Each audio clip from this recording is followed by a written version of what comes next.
வணக்கம் டாக்டர் ராமநாதன் அர்ச்சுனா. இது வளமையான மாதிரியான ஒரு சாதாரணமான போஸ்ட் இல்ல. தயவு செய்து முழு பேரும் நீங்க தமிழ் தான் கதைக்கிறீங்க என்றால் முழு பேரும் அவசரமா இதை நீங்க ஷேர் பண்ணணும். என்னென்றால் இன்றைய தினம் வோகச்சேக்கரோட, அதாவது ஐநா மனித உரிமை ஆணையாளரோட பாராளுமன்றத்தில் கதைப்பதற்கு நேரம் ஒதுக்கப்பட்டிருந்த இந்த மீட்டிங் முடிஞ்சு பாராளுமன்றத்தில் தான் வந்து கொண்டிருக்கேன். உங்களுக்கு பார்த்தால் தெரியும் பின்னால பாராளுமன்றம்.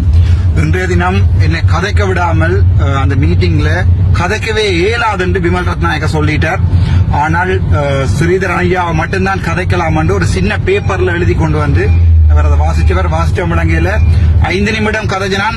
விமல் ரத்நாயகன் கிழிச்சினான், இருந்த முழு பேரும் கிழிச்சினான். எங்களுடைய இனப்படுகொலை நடந்தது, இவங்கள் தான் கொலையாளி. ஆங்கிலத்தில் சொன்னான், இவங்கள் தான் எங்களை கொலை செஞ்சவங்க, இவங்கள் தான் எங்களுடைய இனத்தை அழித்தார்கள், எங்களுக்கு சர்வதேச விசாரணை வேணும் என்று தெளிவா சொல்லி இருக்கிறேன். நான் நினைக்கிறேன் இன்றைக்கு நாளைக்கு எப்படியாவது என்ன சுடுவீங்க இல்ல பிடிச்சு போடுவீங்க. எனக்கு அதை பற்றி பயம் இல்லை. என்னை பொறுத்த வரைக்கும் நாளைக்கு காலமே போகட்டக் யாழ்ப்பாணம் வரார். நாங்கள் யாழ்ப்பாணத்துல எங்களுக்கு உண்மையா என்ன நடந்தது ஒவ்வொரு தமிழரும் நீங்கள் தமிழ் தான் கதைக்கிறீங்க என்றால் யாழ்ப்பாணத்திலேயோ கிண்ணத்திலேயோ முல்லைத்தீவிலேயோ யாராவது பாக்குறீங்களா இருந்தால் நாளைக்கு காலம் 9 மணிலிருந்து எங்களுடைய செம்மணி புதையோடி அடியில வாங்கோ. நான் இப்ப திருப்பி கொழும்புல இருந்து யாழ்ப்பாணம் தனியா ஓட போறேன்.